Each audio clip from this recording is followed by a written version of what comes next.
ಅಥಣಿ ಪೌರ ಕಾರ್ಮಿಕರು ಕಾಯಕಯೋಗಿಗಳು ಪ್ರತಿದಿನ ಮುಂಜಾನೆ ಪಟ್ಟಣದ ಪ್ರತಿಯೊಂದು ರಸ್ತೆ ಮತ್ತು ಮಾರುಕಟ್ಟೆಗಳಲ್ಲಿ ಗಲ್ಲಿಗಳಲ್ಲಿ ಪ್ರತಿನಿತ್ಯ ಮಾಡುತ್ತಿರುವ ಸ್ವಚ್ಛತೆಯ ಕಾರ್ಯಕ್ಕೆ ಬೆಲೆ ಕಟ್ಟಲು ಸಾಧ್ಯವಾಗುವುದಿಲ್ಲ. ಪಟ್ಟಣದ ಸ್ವಚ್ಛತೆ ಮತ್ತು ಆರೋಗ್ಯವಂತ ಸಮಾಜವನ್ನು ಕಟ್ಟುವಲ್ಲಿ ಪೌರ ಕಾರ್ಮಿಕರ ಸೇವೆ ಅತ್ಯಂತ ಶ್ರೇಷ್ಠವಾಗಿದೆ ಎಂದು ಶಾಸಕ ಲಕ್ಷ್ಮಣ ಸವದಿ ಹೇಳಿದರು. ಅವರು ಮಂಗಳವಾರ ಪುರಸಭೆ ಕಾರ್ಯಾಲಯ, ಕರ್ನಾಟಕ ರಾಜ್ಯ ಪೌರಸೇವಾ ನೌಕರರ ಸಂಘದಿಂದ ಪಟ್ಟಣದ ರಾಯಲ್ ಸಭಾಂಗಣದಲ್ಲಿ ಹಮ್ಮಿಕೊಳ್ಳಲಾಗಿದ್ದ ಪೌರ ಕಾರ್ಮಿಕರ ದಿನಾಚರಣೆ ಕಾರ್ಯಕ್ರಮ ಉದ್ಘಾಟಿಸಿ ಮಾತನಾಡಿದರು. ಪಟ್ಟಣದ ಸ್ವಚ್ಛತೆಗೆ ಪೌರ ಕಾರ್ಮಿಕರ ಕೊಡುಗೆ ವಿಶೇಷವಾಗಿದೆ. ಪೌರ ಕಾರ್ಮಿಕರ ದಿನಾಚರಣೆಯ ಮೂಲಕ ಗೌರವಿಸುವುದರ ಜೊತೆಗೆ ಅವರ ಬೇಡಿಕೆ ಈಡೇರಿಸುವ ನಿಟ್ಟಿನಲ್ಲಿ ನಾವೆಲ್ಲರೂ ಪ್ರಾಮಾಣಿಕ ಪ್ರಯತ್ನ ಮಾಡಬೇಕು. ತಮ್ಮ ಆರೋಗ್ಯ ಮತ್ತು ಕುಟುಂಬದ ನಿರ್ವಹಣೆಯನ್ನು ತ್ಯಾಗ ಮಾಡಿ ಸಮಾಜದ ಆರೋಗ್ಯಕ್ಕಾಗಿ ಚಳಿ ಗಾಳಿ ಮಳೆ ಲೆಕ್ಕಿಸದೆ ಪ್ರತಿದಿನ ಕಾರ್ಯನಿರ್ವಹಿಸುತ್ತಾರೆ. ಪೌರಕಾರ್ಮಿಕರ ಸೇವೆಯನ್ನು ಅತ್ಯಂತ ಶ್ರೇಷ್ಠವಾದದ್ದು, ಏಕೆಂದರೆ ಅವರು ಮಾಡುವ ತ್ಯಾಗದ ಮನೋಭಾವನೆ ಇನ್ನು ಯಾವುದೇ ವರ್ಗದ ಕಾರ್ಮಿಕರಿಗೆ ಬರಲು ಸಾಧ್ಯವಿಲ್ಲ. ಅನೇಕ ವರ್ಷಗಳಿಂದ ಪೌರಕಾರ್ಮಿಕರು ಹೊರಗುತ್ತಿಗೆ ಆಧಾರದ ಮೇಲೆ ಜೀವನದ ಭದ್ರತೆ ಇಲ್ಲದೆ ಕಾರ್ಯನಿರ್ವಹಿಸುತ್ತಿದ್ದಾರೆ. ಸರ್ಕಾರ ಅವರಿಗೆ ಈಗ ಮನೋಧೈರ್ಯ ತುಂಬಿದೆ. ಅವರಿಗೆ ಮುಂಬರುವ ದಿನಗಳಲ್ಲಿ ಆರೋಗ್ಯ ಯೋಜನೆಯ ಸೌಲಭ್ಯಗಳನ್ನು ಒದಗಿಸುವ ನಿಟ್ಟಿನಲ್ಲಿ ಪ್ರಾಮಾಣಿಕ ಪ್ರಯತ್ನ ಮಾಡುತ್ತೇನೆ ಎಂದರು. ಪುರಸಭೆ ಮುಖ್ಯ ಅಧಿಕಾರಿ ಅಶೋಕ ಗುಡಿಮನಿ ಪ್ರಾಸ್ತಾವಿಕವಾಗಿ ಮಾತನಾಡಿ, ನಮ್ಮ ಪೌರಕಾರ್ಮಿಕರು ಪಟ್ಟಣದ ಸ್ವಚ್ಛತೆ ಹಾಗೂ ಜನರ ಆರೋಗ್ಯಕ್ಕಾಗಿ ಹಗಲಿರುಳು ಸೇವೆ ಸಲ್ಲಿಸುತ್ತಾರೆ.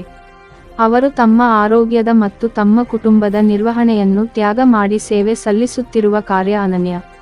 ಅವರಿಗೆ ರಾಜ್ಯ ಸರ್ಕಾರ ಆರೋಗ್ಯ ಯೋಜನೆಯ ಸವಲತ್ತುಗಳು ದೊರೆಯುವಂತೆ ಆರೋಗ್ಯ ವಿಮೆ ಕಾರ್ಡ್ಗಳನ್ನು ಒದಗಿಸುವುದು ಅಗತ್ಯ ಎಂದು ಶಾಸಕರಲ್ಲಿ ಮನವಿ ಮಾಡಿದರು. ಈ ಸಂದರ್ಭದಲ್ಲಿ ಶಾಸಕ ಲಕ್ಷ್ಮಣ ಸವದಿ ಪೌರ ಕಾರ್ಮಿಕರಿಗೆ ಬಟ್ಟೆಗಳನ್ನು ಉಡುಗೊರೆಯಾಗಿ ನೀಡಿದರು. ಈ ಸಂದರ್ಭದಲ್ಲಿ ಹಿರಿಯ ಪೌರಕಾರ್ಮಿಕರನ್ನು ಸನ್ಮಾನಿಸಲಾಯಿತು. ಈ ಸಂದರ್ಭದಲ್ಲಿ ಪುರಸಭೆಯ ಅಧ್ಯಕ್ಷ ಶಿವಲೀಲಾ ಬುಟಾಳಿ, ಉಪಾಧ್ಯಕ್ಷೆ ಭುವನೇಶ್ವರಿ ಯಕ್ಕಂಚಿ, ಸ್ಥಾಯಿ ಸಮಿತಿ ಅಧ್ಯಕ್ಷ ದತ್ತಾ ವಾಸ್ತರ, ರಾಜ್ಯ ಪೌರಸೇವಾ ನೌಕರರ ಸಂಘದ ತಾಲೂಕಾ ಅಧ್ಯಕ್ಷ ಬಸವರಾಜ ಕಾಂಬಳೆ, ಪುರಸಭೆ ಸದಸ್ಯರಾದ ರಾವಸಾಬ ಐಹೊಳೆ, ಸಂತೋಷ ಸಾವಡಕರ, ಸೈಯದ್ ಅಮೀನ್ ಗದ್ಯಾಳ, ರಿಯಾಜ್ ಸನದಿ, ವಿಲನ್ ಯಳಮಲ್ಲೆ, ಮಲ್ಲಿಕಾರ್ಜುನ ಬುಟಾಳಿ, ಮಲ್ಲು ಹುದ್ದಾರ, ವಿನಾಯಕ ದೇಸಾಯಿ, ಬಸವರಾಜ ಪಾಟೀಲ, ಬಸು ನಾಯಕ ಸೇರಿದಂತೆ ಇನ್ನಿತರರು ಉಪಸ್ಥಿತರಿದ್ದರು. ಜೀವನ ಭದ್ರತೆಯಲ್ಲಿ ಕಾರ್ಯಗಳನ್ನು ನಿರ್ವಹಿಸ್ತಾ ಇದೆ. ಆದರೆ ಇವತ್ತು ಸರ್ಕಾರ ಇವತ್ತು ಅವರಿಗೆ ಒಂದು ಮನೋಧೈರ್ಯವನ್ನು ತುಂಬಿದೆ. ಇವತ್ತು ಅವರಿಗೆ ಒಂದು ಜೀವನ ಭದ್ರತೆ ಸಿಕ್ಕಂತಾಗಿದೆ. ಅವ್ರನ್ನ ಕಾಯಮಾತಿಗೊಳಿಸಿ ಅವರಿಗೆ ನಾವು ಕೊಡ್ತಕ್ಕಂಥ ಶ್ರಮ ಬಹಳ ದೊಡ್ಡದಿಲ್ಲ, ಆದರೆ ಒಂದು ಮನಸ್ಥಿತಿ ಅವರಿಗೆ ಜೀವನ ಭದ್ರತೆ ಸಿಕ್ಕಿದೆ ಅಂತಕ್ಕಂಥ ಭಾವನೆ. ಬಹುಶಃ ಈಗ ಕೊಡ್ತಕ್ಕಂಥ ಸಂಬಳ ಅದು ಯಾವುದಕ್ಕೂ ಯಾಕಂತಂದ್ರೆ ಅವ್ರು ಮಾಡ್ತಕ್ಕಂಥ ಕಾರ್ಯ ನೋಡಿದರೆ ಈ ಸಂಬಳಕ್ಕೆ ಅದಕ್ಕೆ ಯಾವುದೇ ಸಂಬಂಧ ಇಲ್ಲದೆ ಇರ್ತಕ್ಕಂಥ ಒಂದು ಸಂಬಳ ಇದೆಯಾ.